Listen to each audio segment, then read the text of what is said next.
21 more naughty, sneaky cruise ship tips and tricks every adult needs to know. More romances start on cruise ships each year than in retirement communities, dating apps, and country clubs combined, and most passengers never notice it happening.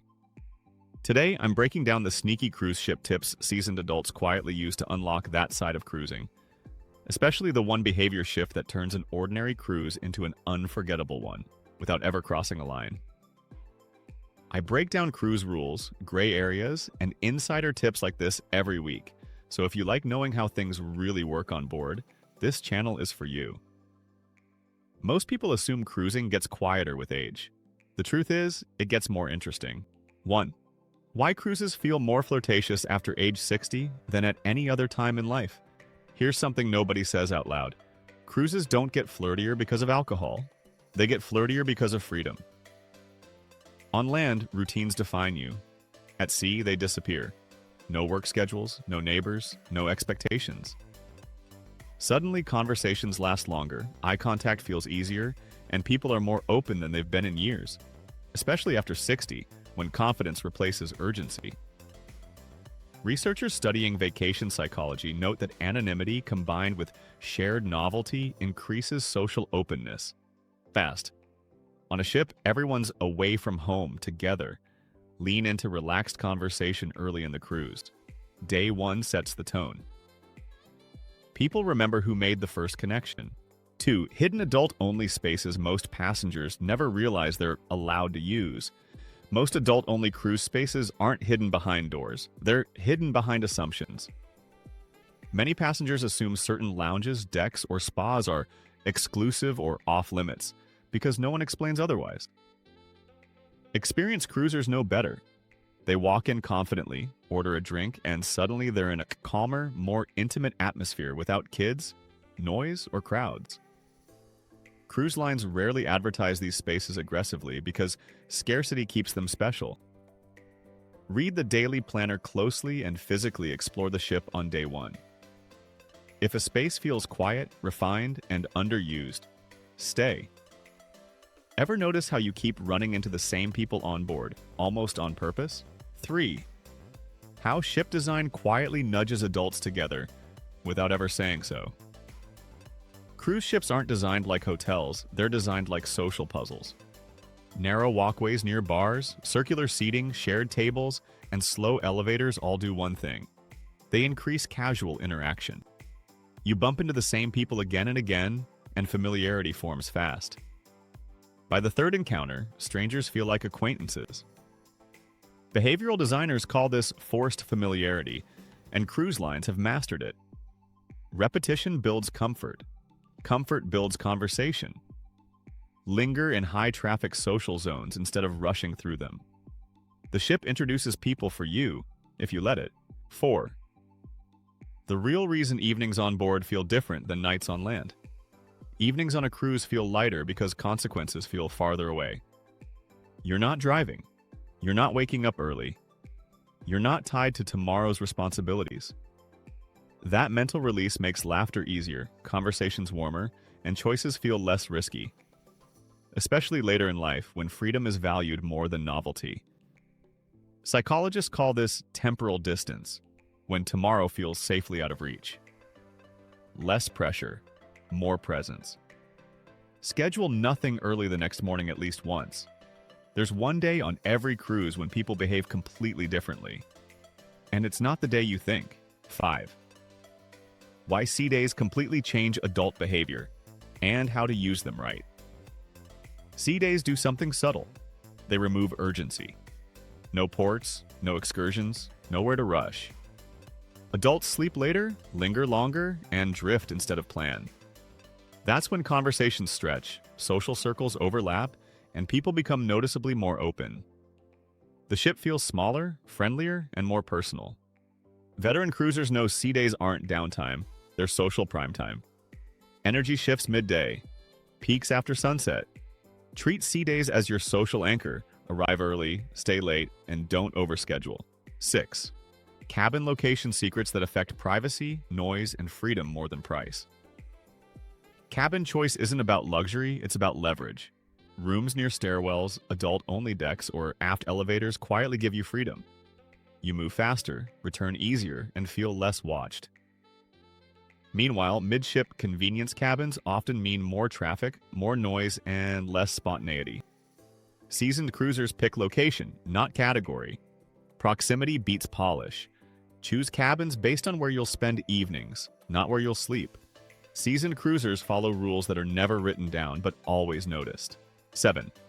The unspoken social rules experienced cruisers follow instinctively.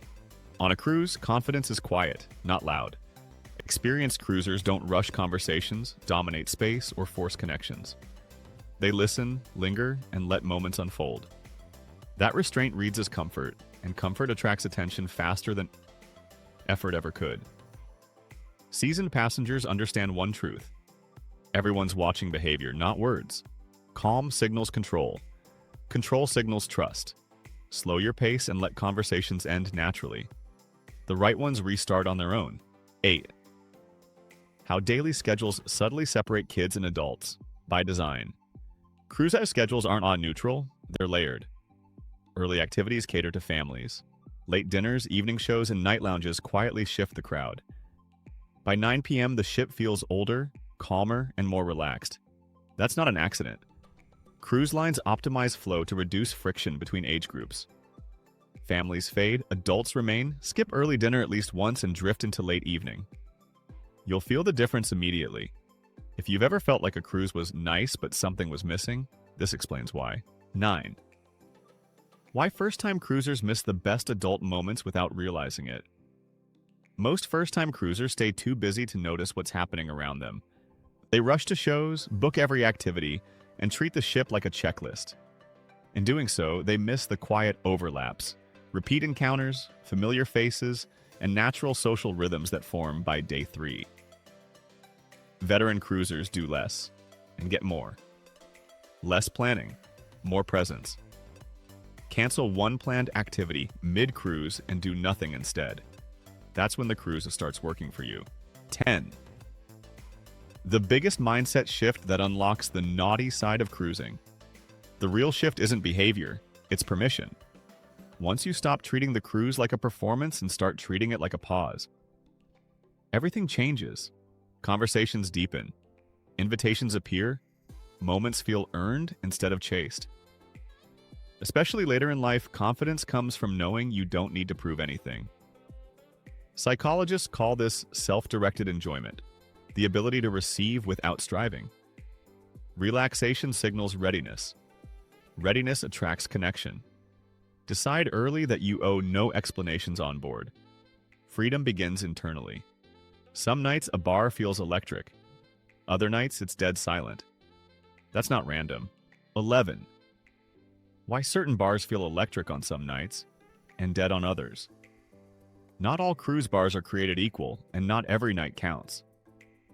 Energy follows patterns. Show schedules end, dinners wrap up, and people migrate together. When 2 or 3 events release guests at once, certain bars suddenly come alive. On quieter nights, the same bar can feel empty and awkward. Seasoned cruisers don't guess, they observe. Crowds create confidence. Confidence creates momentum. Note when shows end and arrive at nearby bars 10 minutes later. You'll catch the room at its peak. Quick note: if you like this kind of inside knowledge cruise content, this channel is for you. I break down the rules, the gray areas, and the stuff cruise lines don't really explain, so you don't learn the hard way.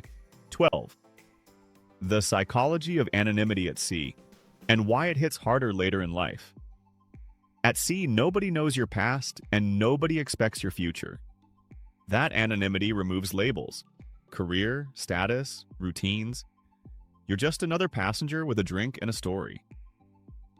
For many older adults, that release feels profound. You're finally free to be present without explaining who you used to be.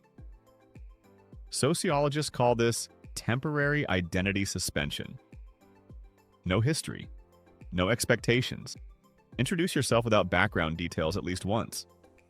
Let curiosity do the work. Cruise lines don't throw theme nights just for fun. They know exactly what they're doing.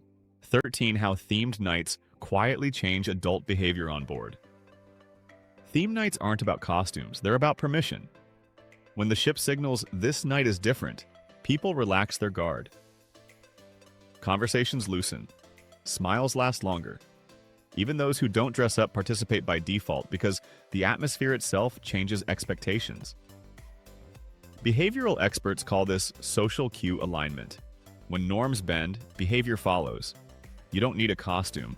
Just show up where the theme lives. Participation is mostly presence. 14. The overlooked venues that transform completely after dark. Some spaces hide in plain sight all day. A quiet lounge at noon becomes a social hub at night. A piano bar turns intimate. A deck that felt empty suddenly hums with conversation. These transformations aren't advertised. You have to notice them. Cruise designers rely on lighting, music, and flow to reshape spaces. Same room, new energy. Revisit daytime spaces after 9 p.m. at least once. You'll see the ship differently. Here's something cruise brochures will never tell you about shorter sailings. 15. Why shorter cruises often feel wilder, and how to plan accordingly. Short cruises compress behavior. With fewer days, people move faster socially. Conversations skip small talk. Nights stretch later.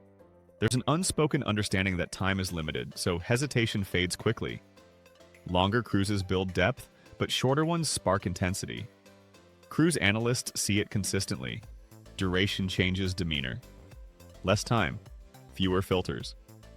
If you want energy, choose shorter sailings or treat early days like time is limited. 16. How experienced cruisers instantly read the room socially. Veteran cruisers don't guess. They scan. They notice posture, pacing, who lingers, who leaves early. They read the mood of a space before committing energy. That awareness keeps them relaxed and rarely out of place. Social psychologists call this situational calibration. Observe first. Engage second. Pause 30 seconds before entering any lively space. People worry about what's allowed on cruises, but that's the wrong question. 17. What cruise lines quietly tolerate versus what actually gets attention. Cruise lines aren't nearly as strict as people imagine, but they are observant. They tolerate relaxed behavior, lingering conversations, and social chemistry. What draws attention isn't fun, it's disruption. Loudness, pressure, ignoring cues. Staff are trained to protect atmosphere, not police enjoyment. Veteran cruisers understand the line instinctively. Blend in. Don't dominate. Match the tone of the room, not your mood. You'll stay invisible, in the best way. 18. Why confidence, not age, is the real currency on board. Age barely registers on a cruise ship. Confidence does. People respond to calm posture, steady eye contact, and relaxed conversation.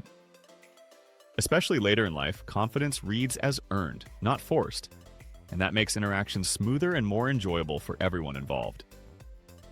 Social researchers call this status through ease. No rush, no proving. Slow your movements and lower your voice slightly. People will lean in. The most powerful cruise advantage fits in your pocket, and almost everyone ignores it. 19. How cruise apps and daily planners unlock adult-only advantages. Most passengers treat the cruise app like a schedule. Experienced cruisers treat it like a map.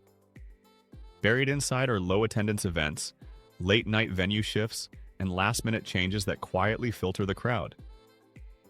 The app doesn't advertise mood, it reveals timing. Staff update it constantly because behavior follows information. Those who check it move smarter. Check the app after dinner and again before bed. That's when opportunities surface. 20. The subtle signals that say, this is an adult moment, without words. Adult moments on cruises are rarely announced. They're signaled, lingering eye contact, empty seats pulled closer. Music turned down, not up. When these cues align, the atmosphere shifts naturally. Seasoned cruisers don't force moments, they recognize them. Silence speaks first. Notice what's not happening. No rush, no noise, no interruption. That's your cue. The real secret isn't being bold. It's knowing when not to be. 21. How to enjoy the naughty side of cruising without ever crossing a line. The real secret isn't pushing boundaries. It's understanding them. Cruise ships reward awareness, patience, and mutual comfort. When everyone feels respected, moments unfold naturally and without consequence. That's why the most memorable experiences are rarely rushed and never forced. Seasoned cruisers know restraint isn't limiting, it's liberating. Control keeps doors open. If a moment feels easy and unhurried, you're doing it right. If it feels tense, step back. By now, you've probably noticed something. None of these tips were about tricks or shortcuts. They were about awareness, timing, and confidence, the same skills that come from living a full life. Cruise ships simply remove the noise so those skills finally work in your favor. If even a few of these tips were new to you, this channel is for you. I post videos like this breaking down the smart, sneaky, and often unspoken side of cruising, so you know how things really work before you step on board. This video is for informational purposes only. It is not professional travel, medical, or financial advice. Always consult qualified experts before making decisions. Thank you so much for watching, and we'll